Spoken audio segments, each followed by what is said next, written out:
अस्सलाम वालेकुम जी, welcome back to our YouTube channel. Italian language के कोर्स B2 के लेसन नंबर 8 में आप सबको वेलकम। और आज के इस लेसन में हम देखेंगे come usare addirittura e appunto। addirittura और appunto ये दो वर्ड्स हैं जो कि इटालियन लैंग्वेज में बहुत ज़्यादा इस्तेमाल होते हैं। डेली बेसिस की कन्वर्जेशन में आपको ये सुनने में मिलते हैं।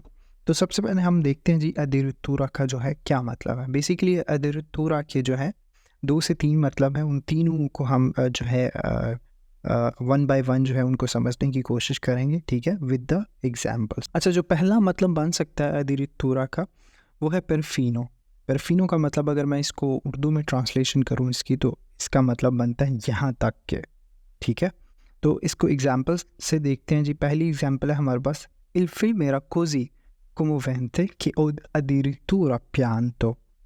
il film era, जो फिल्म थी, così commovente यानी कि उस फिल्म में इतनी मोमेंट थी कि वो addirittura यहाँ तक के pianto मैं रो पड़ा, ठीक है, कि ओ addirittura pianto यहाँ तक कि मैं रो पड़ा। अब जो यहाँ पे जो addirittura लिखा हुआ आपको नज़र आ रहा है, इसमें जो है इसका मतलब बनेगा perfino, जिसकी मैंने उर्दू में आपको ट्रांसलेशन बताई है यहाँ तक के। और कहते हैं कि फ़िल्म में जो है इतनी ज़्यादा कह लें कि मूविंग थी, मूवमेंट थी कि यहाँ तक कि मैं रो पड़ा, ठीक है।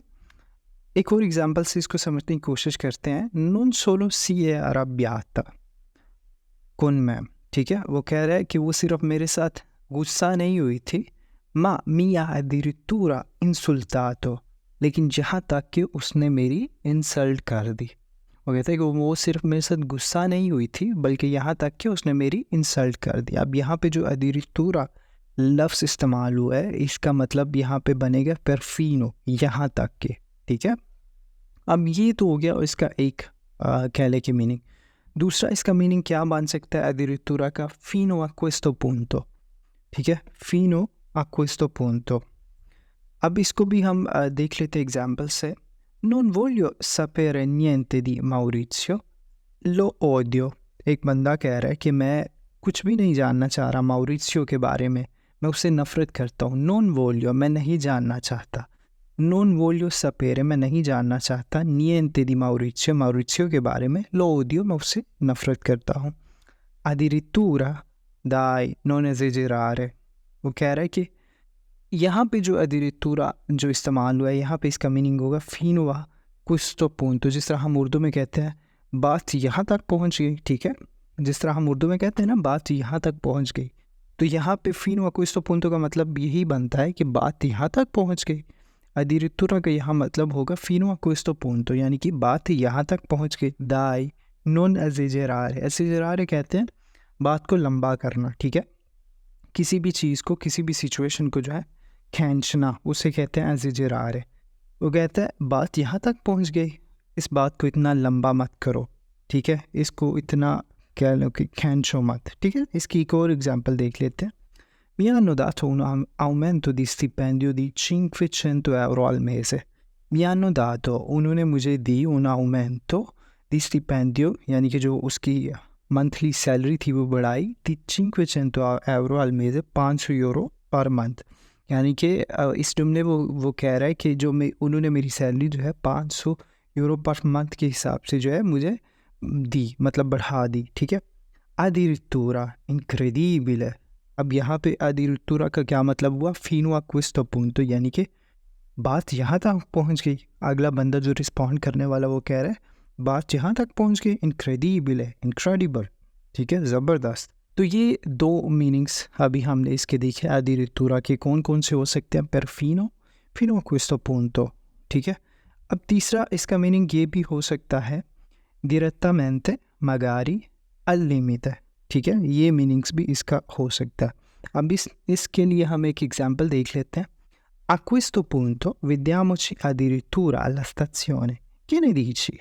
A questo punto, इस पॉइंट पर, vediamoci हम मिलेंगे addirittura alla stazione, directly station पे, ठीक है। यहाँ पे addirittura का मतलब हुआ है direttamente, direttamente alla stazione, che ne dici? तुम इस बारे में क्या कहते हो, ठीक है।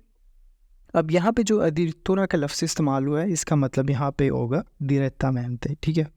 तो ये तीन जो है मीनिंग्स जो है हो सकते हैं, तीन किस्म के इसके मफ़हूम हो सकते हैं। perfino fino a questo punto direttamente magari al limite, ठीक है। अब ये चीज़ें आपको पता कैसे चलती हैं या पता कैसे चलेंगी कि कहाँ पे जो है addirittura का मतलब क्या है? तो ये बेसिकली डिपेंड करता है आपकी डेली बेसिस पे प्रैक्टिसेस पे, आपकी डेली बेसिस पे होने वाली जो प्रैक्टिसेस आप करते हैं, अगर आप बोलते हैं इटालियन, ठीक है, तो ये उस पे डिपेंड करता है। या जो स्टेटमेंट आपको दी जाएगी, आपके सामने रखी जाएगी, जो फ्राज़ आप सुनेंगे, उससे भी आप अंदाज़ा लगा सकेंगे कि addirittura का मतलब यहाँ पे इस जुमले में, इस फ्राज़े में, इस सेंटेंस में जो है वो क्या है, ठीक है। तो इट्स नॉट कॉम्प्लिकेटेड, ये बस आपकी डेली प्रैक्टिसेस की ज़रूरत है और जो आपकी सुनने की कैपेबिलिटी है, ठीक है, और सेंटेंस को समझने की कैपेबिलिटी है, उसको आपने क्या लें कि इंक्रीज़ करना, इम्प्रूव करना है। तो आपको खुद ब खुद समझ आ जाएगी कि addirittura का मतलब कहाँ पे क्या है, कहाँ पे perfino है, कहाँ पे fino a questo punto है और कहाँ पे direttamente magari o al limite, कहाँ पे ये मीनिंग्स जो हैं वो सेट होते हैं किस सेंटेंस में, ठीक है। तो ये थे addirittura के मीनिंग्स, ठीक है। अब एक और लफ्ज़ जो है वो इस्तेमाल होता है appunto, ठीक है। appunto का क्या मतलब है? appunto का मतलब हो सकता है यहाँ पे esattamente, precisamente, infatti, ठीक है। अब यहाँ पे इसकी एक एग्जांपल देख लेते हैं जी। Non capisco perché devo pagare la multa 2 volte. Una è sufficiente. Non capisco, मुझे समझ नहीं आ रही। Perché devo pagare la multa 2 volte? मुझे जो जुर्माना है वो 2 दफ़ा क्यों पे करना पड़ेगा? Una è sufficiente, एक दफ़ा काफ़ी है। वो कह रहे कि मुझे 2 दफ़ा जो है मुझे ये समझ नहीं आ रही कि मुझे 2 दफ़ा जो है वो जुर्माना क्यों पे करना पड़ रहा है, बल्कि एक दफ़ा काफ़ी है, una è sufficiente। अब आगे से नेक्स्ट बंदा रिस्पॉन्ड कर रहा है appunto, यानी कि एग्जैक्टली, precisamente, infatti, ठीक है। तो appunto का इस तरह मतलब होगा, इस तरह इसको आप यूज़ कर सकते हैं। तो होप सो आज की इस लेसन में हमने कवर किया addirittura e appunto। तो मेरी आपसे मुलाकात होगी नेक्स्ट लेक्चर में, नेक्स्ट वीडियो में। तब तक के लिए मुझे दीजिए इजाज़त। अपना रखिए बहुत सारा ख्याल और मुझे रखिए दुआओं में याद। अल्लाह हाफिज़।